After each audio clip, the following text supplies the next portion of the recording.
검찰이 어제 박지원 원내대표에 대해서 체포영장을 청구하면서 지난 19일 첫 소환 통보 이후 11일 만에 강제 수사에 들어가게 됐습니다. 네, 이미 국회에서는 체포동의안 처리를 둘러싸고 여야 간의 팽팽한 기싸움이 예상되고 있는데요. 박지원 체포동의안을 둘러싼 민주당의 입장을 민주당 박용진 대변인을 전화로 연결해서 직접 들어보겠습니다. 네, 안녕하십니까? 네, 안녕하세요. 박용진입니다. 네, 검찰이 박지원 원내대표 체포영장을 청구하고 어제 의원총회를 열었었는데요. 당내 분위기 좀 어땠습니까? 결연했어요. 어저께 의원총회를 4시부터 시작해서 7시 반 좀 넘을 때까지 진행을 했는데요. 네. 의원들의 발언이 지금 대선을 5개월 앞두고 야당의 원내대표를 반드시 구속시키겠다 이런 식으로 끌고 가고 있는 정치검찰 그리고 이에 협조하려고 하는 새누리당에 대한 비판 발언이 줄을 잃었고요. 네. 박지원 원내대표를 지금 내주면 그거는 대선도 내주는 거고 우리 당도 다 내주는 거랑 마찬가지다. 아무런 증거도 제시하지 않고 일방적인 진술만을 바탕으로 해서 무조건 구속시키려고 하는 검찰의 태도에 대해서는 비판하지 않을 수가 없습니다. 네. 그렇다면 어제 구체적으로 어떤 대안이 좀 논의가 됐습니까? 사실 검찰이 그렇게 체포동의안을 보내오면 마땅한 방법이라는 게 있을 수가 없어요. 네. 다만 우리나라 헌법에 그리고 외국의 대다수의 이제 법에도 규정되어 있는 국회가 행정으로부터 그리고 권력으로부터 자유롭게 발언하고 자유롭게 행동할 수 있도록 국민들의 이런 자율권을 보장하기 위해서 마련되어 있는 불체포와 관련된 회기 중에 불체포 권한과 관련된 이 부분을 좀 활용하는 수밖에 없지 않겠느냐라는 것이었고요. 그래서 대부분 저희들이 생각하는 건 일단 상정 자체가 옳지 않기 때문에 상정을 반대하기로 했고요. 네. 그리고 만일에 이것이 불가피하게 상정이 되고 강행하게 되면 이것이 표결이든 아니면 표결에 이르지 못하게 하는 방법 등까지 다양하게 고민하기로 했고 원내 지도부에게 이 부분에 대해서 일임하기로 했습니다. 네, 그 부분에 있어서 좀 민주당의 고민이 있는 것 같은데요. 필리버스터도 그렇고요. 현실적으로 체포동의안을 무력화시킬 수 있는 방법이 있느냐가 좀 궁금한데요.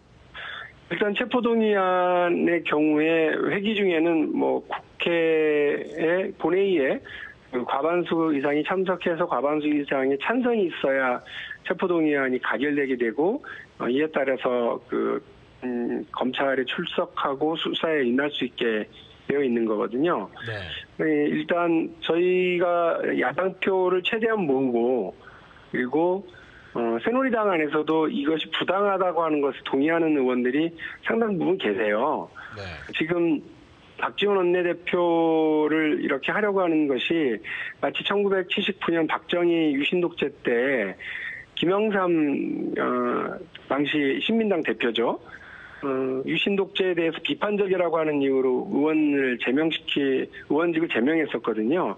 그때와 대단히 비슷하게 보는 분들이 계시고, 그래서 33년 만에 그 유신독재자의 딸인 박근혜 의원 때문에 박근혜 후보의 앞길을 열기 위해서 새누리당이 무리하고 있다라고 생각하는 새누리당 안에 양심적인 의원들도 계십니다. 그분들까지 힘을 합쳐서 비판과 견제가 국회의 본연의 임무이고 야당 대표의 당연한 역할이라고 하는 점에 동의하는 분들의 힘까지 합치면 부결시킬 수 있지 않을까 이렇게 생각합니다. 네.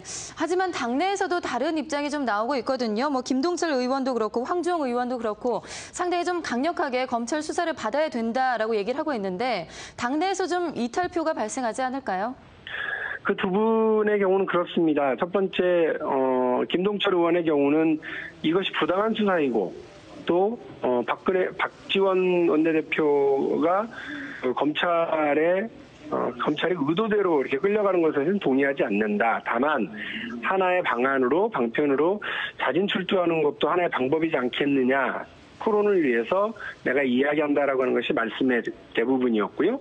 황주영 의원의 경우는 민심이라는 것이 있다. 지금 우리가 하려고 하는 이런 박지원 지키기에 대해서 출석하면 그만인 것을 왜 무리하게 하려고 하느냐 이런 좀 견해를 제출을 해주셨어요. 하지만 두 분 다 의견은 자유롭게 제출하되 의원총회 결정을 함께 하는 분위기고요. 어저께 그 단적인 예로 이제 8월 임시국회 소집을 바로 하기로 했고 이에 대해서는 만장일치로 통과가 됐습니다. 의원총회에서.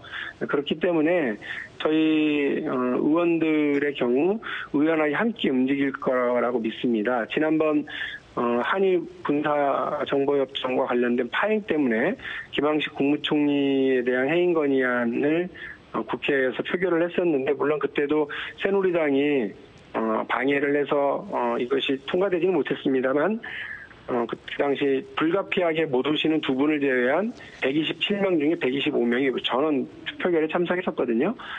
저희 민주통합당은 역대 어느 시절보다 단단하게 뭉쳐있고 부당한 탄압에 맞춰서 의원이 싸워나갈 겁니다. 네.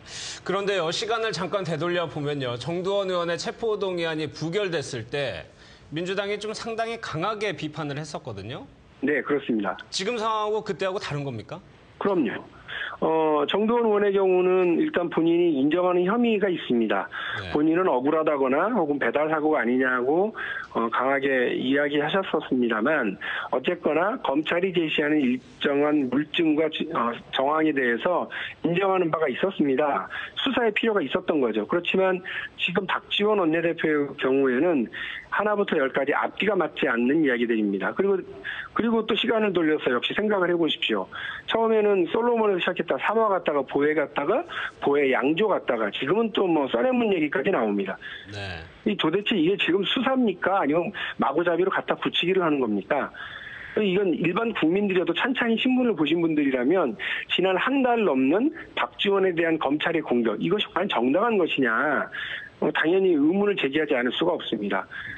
당연히 다른 문제고요. 정두원 의원의 경우는 새누리당이 가결시키자고 말해놓고서는 부결표가 나오게 만들었습니다만 저희는 이 일은 아예 애초에 부당한 일이기 때문에 부결시키겠다라고 이미 국민 여러분들께 약속을 드리고 국민 여러분들한테 보고를 드린 사항입니다. 저희는 반드시 이 문제와 관련해서는 부당한 검찰의 잘못된 정치 편향적인 수사에 대해서 막아내야 된다는 것이 국회 본연의 역할을 해나가는 일이라고 생각하고 있습니다.